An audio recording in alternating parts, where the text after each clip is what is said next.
Pronostic PMU quintet plus de samedi 20 mai 2023. Tiercé carte quinte plus simple G, P couple 2 sur 4 multi. Samedi, Auteuil, R1. Troisième course, Racing TV grande course de Haie d'Auteuil. Et, groupe I, galop, 390 000 €, 5100 mètres, 15 partants, gazon, corde, à gauche. Pour tout chevaux de 5 ans et au-dessus. Poids, 5 ans, 66 K, 6 ans et au-dessus, 68 K. Voici les avis des différents entraîneurs et experts sur les chevaux engagés dans la course du Quintet Plus du samedi 20 mai 2023. En mai, Mullins se montre confiant concernant Fornilly, 1, qui vient de remporter une course en steeple à Punchestown. Le cheval est en forme et le retour au haie ne devait pas poser de problème. Malgré la qualité des concurrents, il estime que son cheval a de bonnes chances de bien faire. Fornilly sera sur place depuis vendredi. Willie Mullins explique que Classical Dream, 2, a connu quelques contretemps et qu'ils ont hésité à le faire courir à Cheltenham. Finalement, il a participé à la course, mais n'a pas réalisé sa meilleure performance. Par la suite, il a couru et gagné à Punchestown avec l'objectif de venir disputer ce groupe I à Auteuil. Yannick Foin déclare que Folsom Prison, 3, est resté en très bonne forme depuis sa dernière sortie. Il reconnaît que la tâche ne sera pas facile face aux chevaux anglais, d'autant plus qu'il se retrouve à poids égal avec les meilleurs Français dans ce GR1. Malgré tout, il s'attend à une bonne performance de Folsom Prison et espère accrocher une belle allocation. Astérion Forlonge, car, selon Willie Mullins, a réalisé 2 bonnes courses récemment, terminant 2e derrière Classical Dream à Punchestown. Bien qu'il ait commis des erreurs sur les obstacles, il estime qu'Astérion Forlonge est un cheval bien meilleur qu'on ne le pense, doté d'un moteur puissant. Lorsqu'il est au mieux de sa forme, il est capable de grandes performances. Willie Mullins mentionne également ou en couleur, 5, qui n'a jamais couru sur cette distance, mais qu'il estime capable de la tenir en tant que fils de Saint-Essin. S'il parvient à se détendre, il pense que le cheval a de bonnes chances en cette course, notamment grâce aux haies françaises qui lui conviendront. Yannick Foin explique qu'Anouma Freedom, 6, semble avoir accusé le coup lors de sa dernière course après une absence. Cependant, à l'entraînement, il est en excellente forme.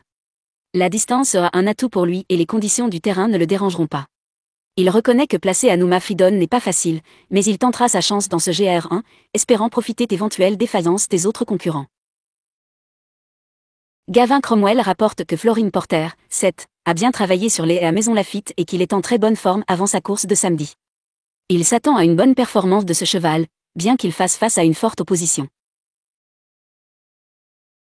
Selon Madame Sophie Leach, Lucky One, émoticône, n'en croyant pas ses yeux apprécie Auteuil et devrait se plaire sur la distance. Elle reconnaît que venir en France et être compétitif d'entrée de jeu n'est pas facile, mais l'expérience de Lucky One sur la butte Mortemar peut constituer un avantage par rapport à certains concurrents irlandais. Elle serait satisfaite si le cheval termine 4e. Le manager commente la performance de Telem, 9, lors de sa dernière course, expliquant qu'il a été battu en raison des circonstances de course, mais qu'ils doivent aussi penser à la course suivante. Telem a refait beaucoup de terrain, mais il reconnaît que Goalil avait une avance importante et que le résultat semble logique étant donné l'écart à l'arrivée. Malgré cela, s'il est en bonne forme, il s'attend à ce que Telem réalise une bonne performance dans cette course qui s'annonce rythmée. Willie Mullins indique que Kilcruy, 10, est meilleur sur des distances plus longues. Cependant, même si ce sera la première fois qu'il courra sur une distance aussi longue le dimanche, le cheval se sent plus à l'aise depuis qu'on lui a retiré la tache langue. Il est en progression et bien qu'il n'ait pas le profil d'un vainqueur potentiel en termes de classement, il peut se placer. Ewick, 11, selon l'avis du reporter, est un cheval pour qui tout peut arriver. Bien qu'il ait principalement couru en steeple ces derniers temps, il ne devrait pas avoir de problème à revenir sur les hennies avec la distance.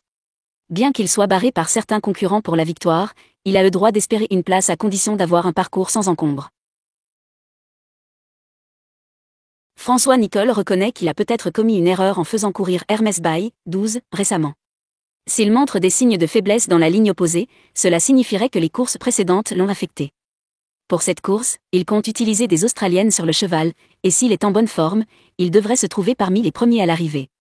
S'il n'est nulle part, ils le préserveront, mais il a le sentiment qu'il est en bonne condition. Noël Georges affirme que Goalil, 13, est en très bonne forme et qu'il progresse de course en course. Cependant, il reconnaît que la course ne sera pas facile en raison du nombre élevé de partants. Il prévoit un rythme soutenu et estime que le cheval le plus tenace devrait l'emporter, et il pense que le sien est très résistant. Il attend donc de voir ce que réserve la course de samedi. Selon François Nicole, Roberta HAS, 14, affiche de bonnes performances, ayant terminé deuxième derrière Hermès Bay lorsqu'il était en forme. Il est légèrement inquiet concernant la distance car elle se donne beaucoup, mais estime que la course devrait être rythmée, ce qui devrait lui permettre de se placer. Il considère donc qu'elle a une chance pour une bonne place. Enfin, l'avis du reporter sur Sans Bruit, 15, on indique que le cheval n'a pas manqué les bonnes opportunités qui se sont présentées en revenant sur les haies. Cette fois-ci, il fait face à l'élite sur les haies, et il reconnaît que c'est un gros défi pour lui. Cependant, avec une course économisée, il est capable de perturber les cartes à la fin de la course. Shed Turf.